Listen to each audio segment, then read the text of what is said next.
เป็นสถานที่ท่องเที่ยวที่น่ามาเลยพี่น้องจ้าสตูเองก็อยากขอแนะนำให้ทางคอมเมซี่ทางฝั่งไทยก็แบบว่ามาถ้ากันมาเที่ยวเด้อพี่น้องรับรองว่ามาแล้ว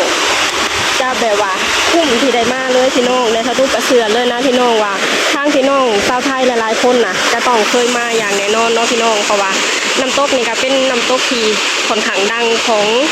เมืองปากช่องเลยเนาะพี่น้องเนาะสบายดีพี่น้องมาพี่น้องมาพบกับช่องสตุ๊กชาแนลอีกคือเก่าเด้อมามื้อนี้กะจะพากันไปเที่ยวพี่น้องเห็นทางป้าทางลุงเพิ่นบอกว่าจะพาไปเที่ยวตาดผู้หรืออีหยังนี่แหละพี่น้องเอ้ยนี่ตอนนี้ก็กำลังเตรียมรถเนาะพี่น้องนี่เราจะไปรถคันนี้เด้พี่น้องนี่รถ6ล้อไปพี่น้องเดี๋ยวเราไปเตรียมของกันเนาะพี่น้องเนาะน้องเตรียมเครื่องแล้วเรียบร้อยรถ10ล้อของเราไปเลยน้องสมาชิกเขาหลายเด้อมื้อนี้มันดังคนครับดังทางไกลๆมันก็ผมกระจรดังมันก็ทางกับบุคันเดียวไปพี่นางเจียวกันพูดไปใส่ไปด้วยรถ10ล้อรถ6ล้อพี่น้องคนกันเลยคนหลายเหรอตัดเนี่ยตัดผ้าน้ำไก่เอาป่าบ่ได้ไปนำบ่ไปหาเลยจ้ะบ่เราไปแล้วเราห่วงเงินเนาะหาเงินครับข่อยหาเงินก่อนพี่น้องไปเที่ยวกันจ้าพักแพงเงิน50 ปลายล้านได้หมดว่ามุ่งหน้าเข้าสู่สถานที่ท่องเที่ยวของเมืองปากช่องเด้อพี่น้องชื่อจักใหม่ซะเลยต้องมาแปลงมื้อนี้ลุงหยุดงานพาไปเที่ยวเนาะพี่น้องแต่ว่าทางป้าเพิ่นบ่หยุดเพิ่นเป็นห่วงเงินเพิ่นคิดน้ำเงินเพิ่นจะได้เงินพี่น้องเพิ่นก็เลยบ่ได้ไปนำแปลงแบบแต่ว่ามันบ่ค่อยเท่ดอกแล้วผมพูดเล่นตัวผู้สร้างสอนผู้วางครับใช้ดอกนั่นน่ะเบิ่งพี่น้องบรรยากาศงามเขียวสะอุ่มเลยพี่น้องจ้าอยู่ทั้งหนากับภูแก200 กล่องตายเอามันต้องสิจ้างเขาต่อมันยากเขาน่ะจ้าน้ำต้นตาดเนืองน้ำต้นตาดน้ำตกตาดเนืองน้ำตกตากเนืองน้ำต้นตาดเนืองที่เข้ามาแก้เครื่องใหม่เลยเลยของกระเป๋าก็ทางลงมาอยู่เพื่อนมือคนบ่ไปใส่ดอกเดี๋ยวเขาก็หันไปส่งไปตลาดผ่านแต่ไปตลาดกันมึงพี่น้องทางลงไปค่ะปลากับปลาฝนตกเด็พี่น้องตอนนี้นะมองกระโดดคนตายนายมันก็มีบอกมากระโดดวันใช่หรอเล็ก2อย่างรับเย็นจังเลยครับเย็นจริงๆว่าแล่นจุดเตียงดินบ่บ้ายินดีต้อนรับน้ำตกน้ำตาดเนืองน้ำตกตาดเนืองเนาะพี่น้องเสียค่าเขา75,000นั่งอยู่ในรถเลยรถลงบ่ได้แล้วรถเสียค่าเขา75,000มันบ่โจ้นอนนี่นะฝนก็ตกพอฝนว่าหลังละลาไปจริงเงินละลาแล้วจ้ารถบ่มื้อเนาะแต่ว่าแม่ฝนตก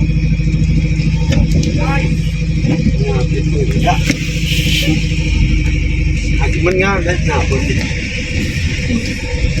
พี่น้องเขาไปเบิ่งกันว่าจะเป็นจังไดน้ำตกตาดเนืองเนาะพี่น้องเนาะไปกันเลยโอ้ตัดแล้วตัดเนืองไปยามฝนนี่ให้คนจะว่าบ่ม่วนถึงเจ้ามาย่ำได้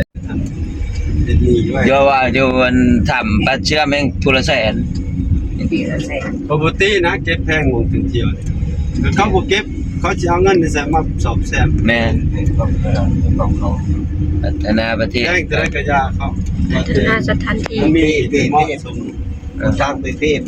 พี่น้องหอดแล้ว น้ำตกตาดเยืองไปกันพี่น้องว่าหน้าตาจะเป็นแบบไหนสตุกะมารีวิวสถานที่ท่องเที่ยวให้พ่อแม่พี่น้องเบิ่งไปนำกันเนาะพี่น้องเนาะมาลุ้นไปนำกันว่าจะสวยไหมสตุกเองกะมาครั้งแรกคือกันพี่น้องจ้าอยู่ทันเทิงของเพิ่นก็มีร้านขายเสื้อผ้าการตกแต่งทางลงของเพิ่นก็ค่อนข้างสวยงามอยู่เนาะพี่น้องเนาะพี่น้อง ก็มาตั้งประแดง เนี่ยต้องประแดก เอาไว้แต่งานเพื่อนเอาบ่มี เมืองเนี่ยสร้าง เมืองปากสองเด้อพี่น้องสถานที่ท่องเที่ยวเมืองปากสอง ชนเผ่านี่ ชนเผ่าหยัง ชนว่าอย่าง อืม เด็กใหญ่ อีหยังอะเนี่ย ต่างแล้วมันนะใจไป จะยักใส่วะ เป็นนั่นน่ะ ไปพี่น้อง จ้าลูกเคยงมมูต่างพอ ทางก็ บ่ใหญ่ต่างไอ้แค่นี้เอาลูกสาวก็บ่ ฝนตกพี่น้องไงมาก็ดิตายันลื่นไปพี่น้องลงไปกันเลย ถึงแล้วตาดเยือง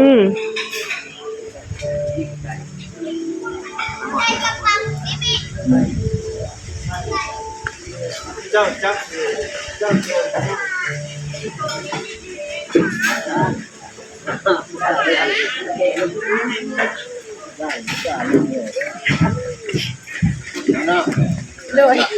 ค่ะ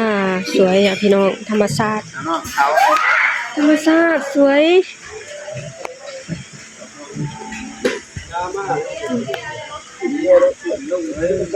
โอ้บ่ยันตกบ่เนาะผู้แล่นลงสัน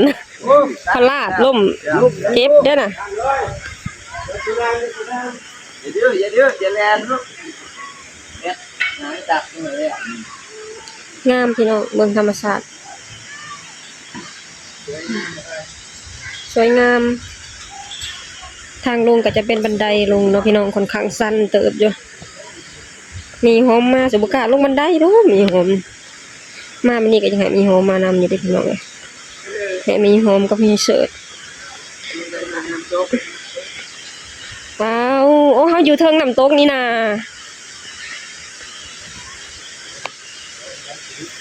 เฮาอยู่เทิงน้ำตกเดี๋ยวนี้พี่น้องไปแล้วเราไปเบิ่งอยู่สะพานกันพี่น้องจ้ะเป็นสถานที่ท่องเที่ยวที่ค่อนข้างน่ามาสถานที่หนึ่งเลยพี่น้องจ้ะสตุกแนะนำทางพี่น้องฝั่งไทยมาเที่ยวนำกันเด้ออยู่ที่ปากซองน้ำตกตาดเมืองเนาะพี่น้องสตุกก็ครั้งแรกสิเคยได้มาพี่น้องจ้ะเห็นแต่เขาเจ้าเอาลงเฟซเนาะพี่น้องเนาะถ่ายลงเฟซใครกะถ่ายลงอะนะพี่น้องเห็นแล้วก็มันหนามากน่ะแบบว่าเป็นน้ำตกที่ค่อนข้างงามเลยเนาะพี่น้องนี่ได้เข้าไปเบิ่งอยู่ใต้ดูบนสะพานกันนี่พี่น้องตอนนี้เฮาอยู่เทิงน้ำตกกัน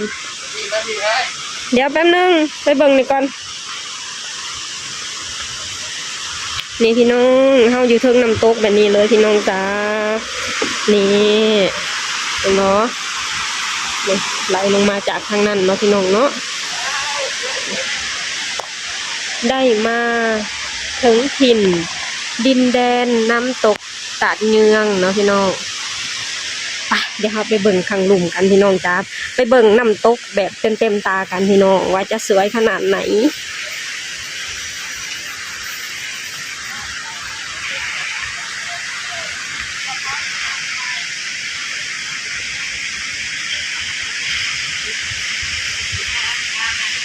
ฮะงามบ่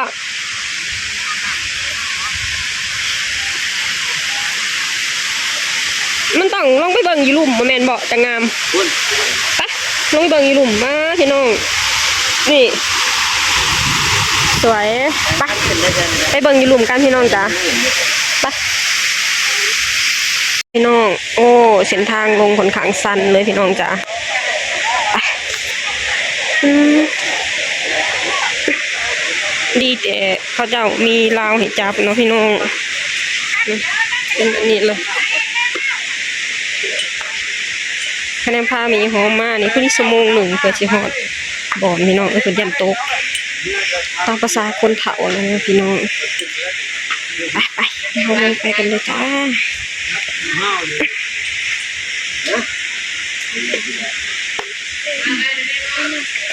ไปแสงจับไปเด้อ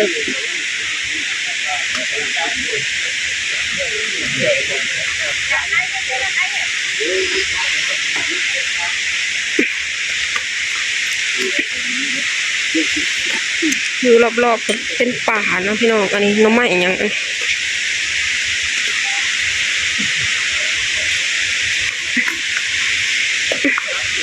มายามฝนกะเสียงอย่างหนึ่งพี่น้องยันลื่น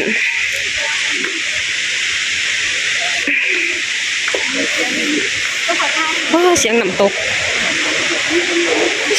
แรงมากระวังทางสั่น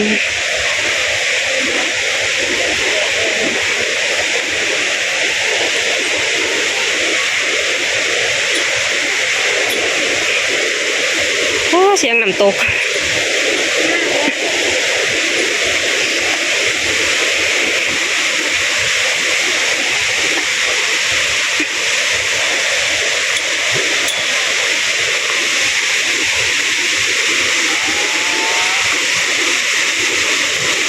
เมืองพี่น้องสวยอ่ะสวยพี่น้องเลยเป็นสถานที่ที่หนามากเลยเด้อพี่น้องเชิญพ่อแม่พี่น้องชาวไทยทาง FC ทางฝั่งไทยมาเที่ยวเด้อพี่น้องรับรองว่ามาบ่ผิดหวังเลยพี่น้องจ้า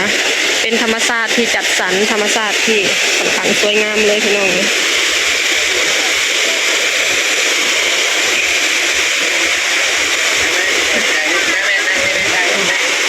ี่พี่น้องสวยพี่น้องน้ำตกตัดเยือง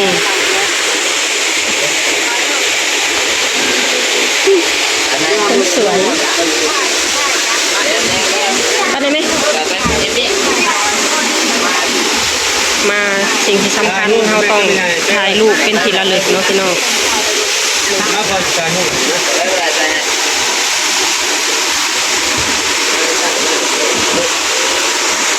พี่น้องสถานที่รอบๆมีตั้งแต่ป่ามีแต่ต้นไม้ที่ค่อนข้างใหญ่สูงเนาะพี่น้องเนาะงามพี่น้องเลยเป็นสถานที่ที่ค่อนข้างสวยงามเลยพี่น้องทางหนึ่งก็จะมีต้นไม้ป่าต้นกล้วยป่าพี่น้องต้นกล้วยป่านี่ก็คือเกิดเองเท่านั้นเลยเนี่ยไปเราไปเบิ่งข้างล่างกันพี่น้องจ้ะ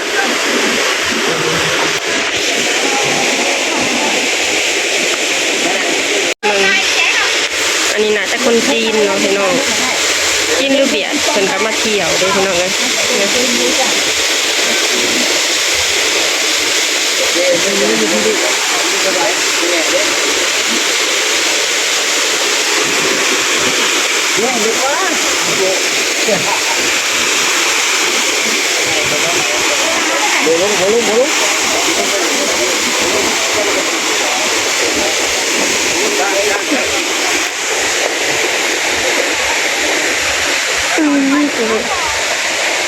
ทางค่อนข้างสั้นเลยพี่น้องเลย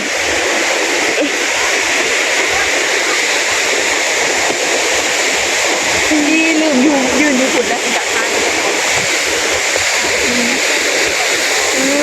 สวยงามเลยพี่น้องจ้าเดี๋ยวเขามาเบิ่งเนี่ยสวยอ่ะพี่น้องสวยแห้งเป็นสถานที่ท่องเที่ยวที่หนามากเลยพี่น้องหาว่ามานี่คุ้มที่ได้มาเลยพี่น้องจ้าเป็นสถานที่ธรรมชาติจัดสรรเองเลยพี่น้องสวย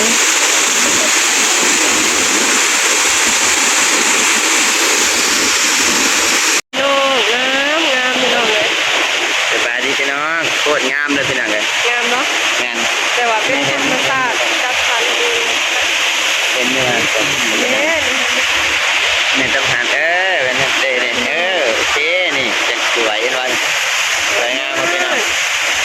น้องมาเที่ยวน้ำกันเนอะอยู่ที่เมืองปากซองเนอะพี่น้อง แสง น้ำตก จำปาสัก เมืองแขวงจำปาสักน้ำตกตาดเมืองเนอะพี่น้องเนอะสภาพรอบๆรอบๆกับมีต้นไม้ใหญ่ค่อนข้างสูงนะพี่น้อง แสงชายพ่อแสง สวย อันนี้แสง พี่น้องจ้าโอ้งามแฮงนักท่องเที่ยวกะเพิ่นกะหมักมาเด้พี่น้องทั้งคนไทยทั้งคนต่างประเทศเนาะพี่น้องอันที่เจ้าทายให้เขาเจ้าที่นี่คนประเทศใด จีน จีนใช่ไหม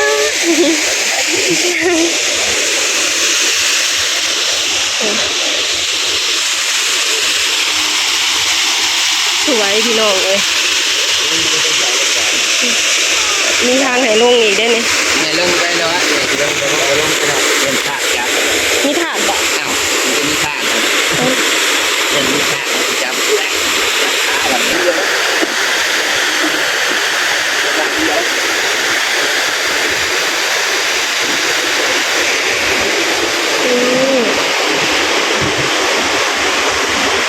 สวยเลยพี่น้องเอ้ย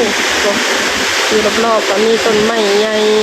มีต้นกล้วยป่าเนาะพี่น้องคนต่างประเทศเพิ่นก็มาเที่ยวเด้ น้ำตกโตนตาดเมือง น้ำตกตาดเมือง น้ำตกตาดเมืองเนาะ บ่ได้มีต้น น้ำตกตาดเมืองสวยงามมาก เดี๋ยวพี่น้องจ๋า พี่น้อง สวยๆพี่น้องป้าพี่น้องวันนี้ก็จะพากันกลับแล้วเนาะพี่น้องเนาะโอ้ยเป็นสถานที่ท่องเที่ยวที่น่ามาเลยพี่น้องจ๋าสตูเองก็อยากขอแนะนำให้ทางคอมเมเอฟซีทางฝั่งไทยก็แบบว่ามาพากันมาเที่ยวเด้อพี่น้องรับรองว่ามาแล้วจะแบบว่าคุ้มที่ได้มาเลยพี่น้องและทะลุกระเสือเลยนะพี่น้องว่าทางพี่น้องชาวไทยหลายๆคนน่ะจะต้องเคยมาอย่างแน่นอนเนาะพี่น้องเพราะว่าน้ำตกนี่ก็เป็นน้ำตกที่ค่อนข้างดังของเมืองปากสองเลยเนาะพี่น้องเนาะนี่ธรรมศาสตร์ก็งามพี่น้องเลยแหงมาช่วงยามฝนแบบนี้น่ะคือแบบว่าแหงงามเลยพี่น้องเพราะว่าค่อนข้างอุดมสมบูรณ์เนาะพี่น้องเนาะก็มีคนหลายมาประเทศมาเที่ยวเนาะพี่น้องทั้งไทยทั้งจีนทั้งต่างประเทศเนาะพี่น้องเนาะไปกลับกันบัดนี้พากันขึ้นไปทางขึ้นก็เป็นแบบนี้เลยเนาะพี่น้องเนาะ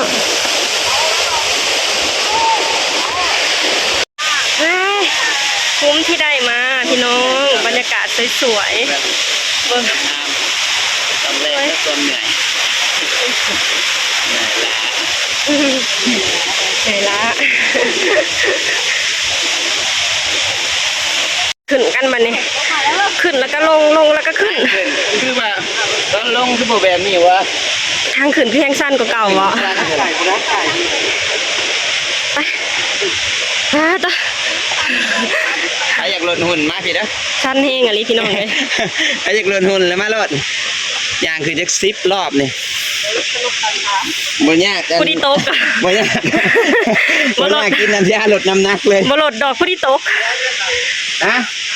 กินไปแล้วไม่พอแล้วไปแล้วไม่พอแล้วไปเลยนะ ต่อ หลานอย่างเองก็ได้ลูก หลาตกนะลูกหลาอย่างเอง หลานอย่างเองก็ได้หอบเลย ปลาตัวเบิดแหงย้อนเด้นี่ ช่วยเป็นอย่างเองก็เท่านี้อย่างเองก็เท่านี้ดีปะอย่างเองก็เท่านี้เนาะในโต๊ะของหนูเนาะโต๊ะของจะเก็บใช้ เฮ้คนหน่อยขัดใจว้าเมื่อยเมื่อยปวดเบิดขาขาลงอยู่บนบันไดขาขึ้นนี่ติขาลงเมื่อยเท้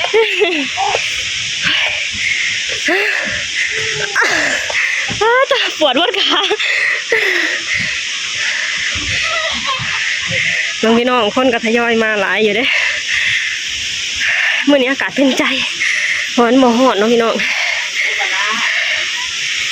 จุดนี้ก็คือจะเป็นรูปที่เขาเจ้าถ่ายไว้เนาะพี่น้องถ่ายตอนที่เฮาย่างลงมาน่ะ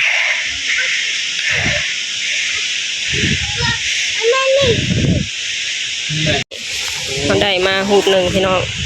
อันนี้คือตั้งใจถ่าย เอ๊ะ ไปเมื่อไปพี่น้องขึ้นบ้านนี้คุ้มค่าอยู่พี่น้องจ้าเทมาก็ดีแบบว่าเป็นสถานที่ค่อนข้างแบบว่าสถานที่น่าท่องเที่ยวสถานที่หนึ่งเลยเนาะบ่ดอนเนาะ แม่น อยู่เมืองปากซองเด้อพี่น้องจ้าแนะนำให้ทางพ่อแม่พี่น้องมาเที่ยวเด้อ เออ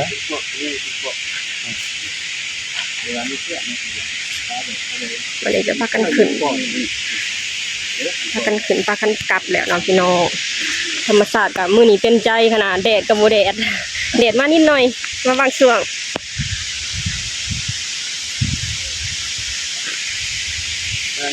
ไปพี่น้องกราบบัดที่นี่ธรรมศาสตร์สวยงามพี่น้องจ้าสตุกแนะนำให้ทางพ่อแม่พี่น้องมาเที่ยวด้วยพี่น้องจ้ารับรองเลยว่ามาแล้วคุ้มอย่างแน่นอนพี่น้องว่าเป็นสถานที่สวยงามค่อนข้างสวยงามเลยเนาะพี่น้องเนาะโอเคพี่น้องสำหรับคลิปนี้สตุกะจะขอจบลงเท่านี้กันเด้อฝากให้พี่น้องช่วยกดไลค์กดแชร์กดติดตามในช่องสตุกชาแนลหน่อยเด้อสบายดีสวัสดีค่ะฝนตก ฝนตกพี่น้องฝนแบบว่ามาเป็นช่วงเดี๋ยวก็ฝนตกเดี๋ยวก็แดดออกเนาะพี่น้องเนาะแต่ว่าภาพรวมๆแล้วบรรยากาศดีพี่น้องจ๋าเนี่ยข้างหลังบ๊ายบาย